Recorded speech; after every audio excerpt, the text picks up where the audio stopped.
Hello everyone. So today we are going to see the use of special methods in OOPS, specifically speaking iter method and the use of yield function. So let's create a file. Let's name it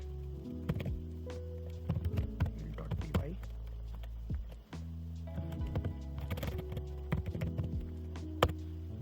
All right. Now let's do one thing. Let's just create a class, right? Let's create a class called let's say dataset, right? So like we are creating a customer dataset, and this is a custom dataset that we are trying to create, right? So what do you need for a customer? Like first let's create a init dunder method. We need the ID of the customer, we need the name of the customer, right? So let's do one thing. Let's say ID, let's say self.name should be equal to name, right? Okay, so this is the basic what you called as a constructor, right? A class constructor, right? So every time when you create an object, this function is automatically called, right? But apart from this init dunder method, you have several methods which you can create within a class, and then it has some special functionality that you can use, right? For example, you have str method, right? So dunder method is shown, like str is a dunder method, and it is shown by putting 2 underscore in the front and the back of str, right? Okay, so str method is basically it returns something, right? And whatever it returns, whenever we try to print that object of this class, the str method return item will get printed, right? For example, if I'm returning that this is a customer class, right? So and I'm creating an object like customer, right? So c equal to dataset, right? So I've created the object. Now if I print this object, right? So the whatever this str dunder method is returning, that will get printed, right? So let's check it out. Something. Oh, okay. Let's run it one more time.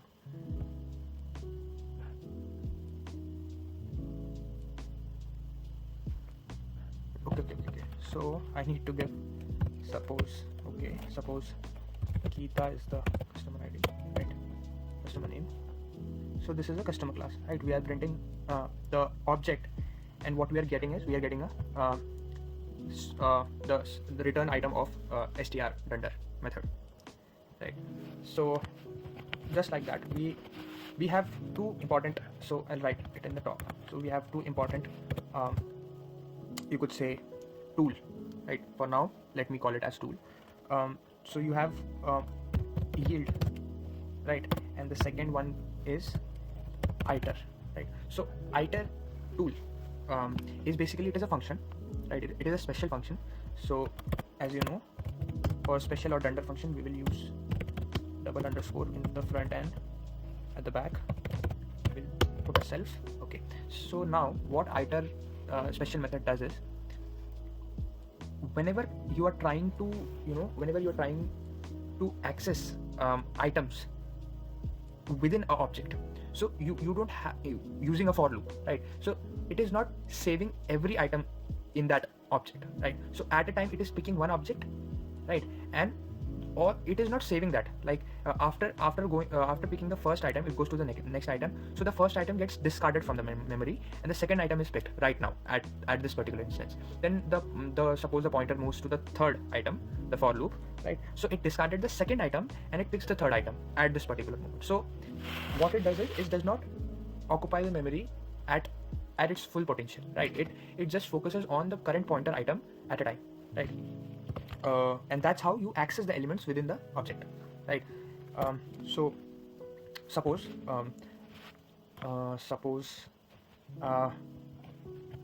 okay, so suppose rather than giving it name. Let's do one thing. Let's give it a star, right? And what it does is I'm saying key give me names. So that names could be any any number of names, right? So there could be 2 names, 3 names, 4 names. So that star basically denotes that you can put any n number of names, right? Customer names. And so this names, then we are giving this names to a parameter which is self dot names, and basically self dot names will be a tuple, right? So all the names will be stored in a tuple. Okay, so now what we're doing is that I'm saying that whatever, okay, so first let me print, right? So we need to call this just like we call this str by printing the object itself. We need to call this iter. Like obviously we have put out a method function and we need to call it, right? So the trick or the the trick behind it is that you use iter and then you use c, right? Yeah, so yeah, using this, what it does is that I'm saying that you just need to call the iter function of this object, right? Okay.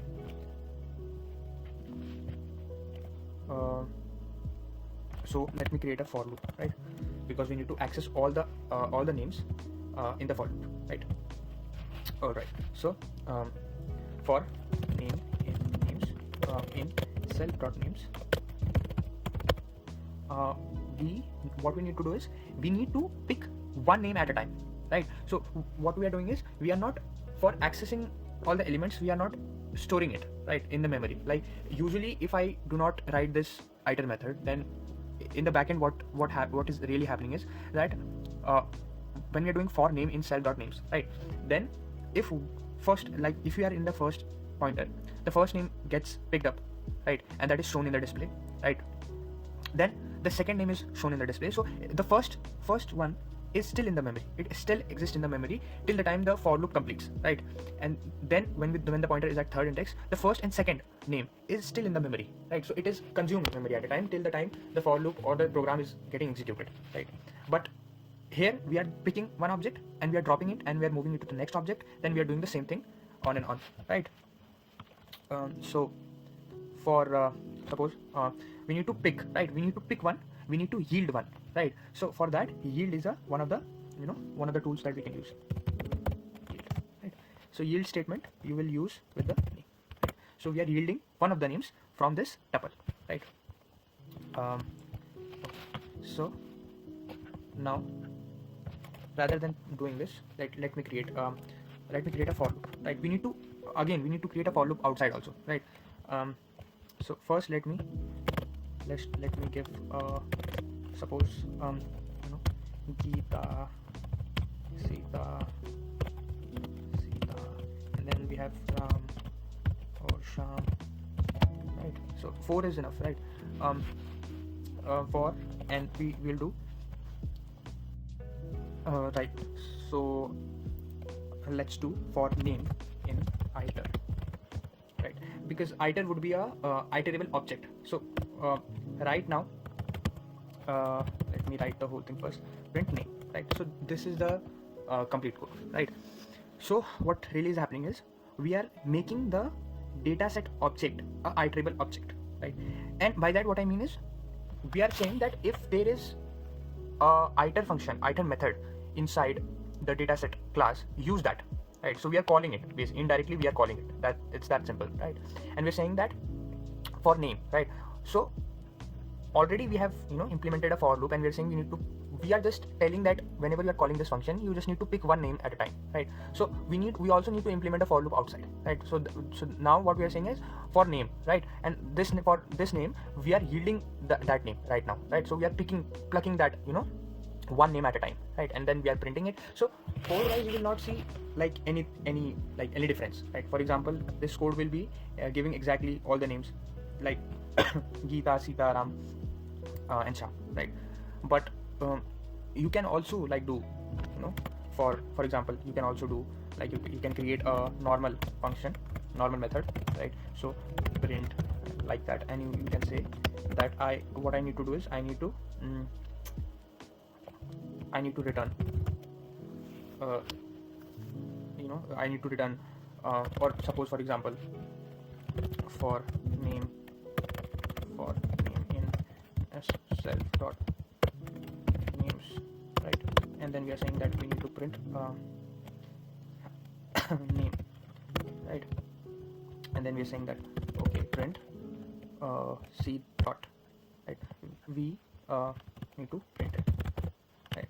So if I comment this out, we will see the one second, we will see the same code, right?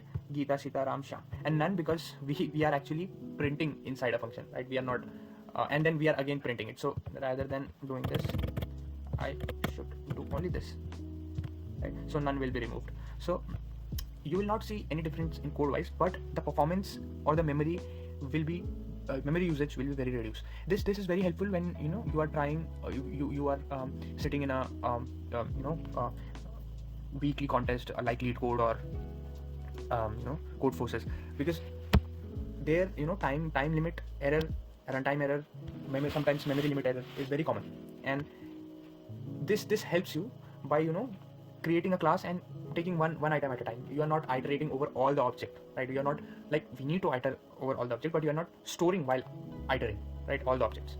We are just taking one item at a time, right? So this is the good use case of iter and yield method, right?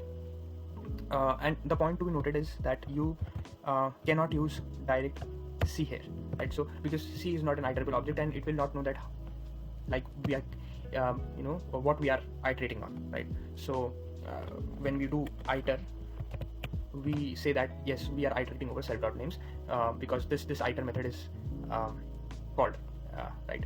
Okay. So this was one of the special method, which is iter. Now in the next video we'll talk about data classes, static method, and class methods. Thank you.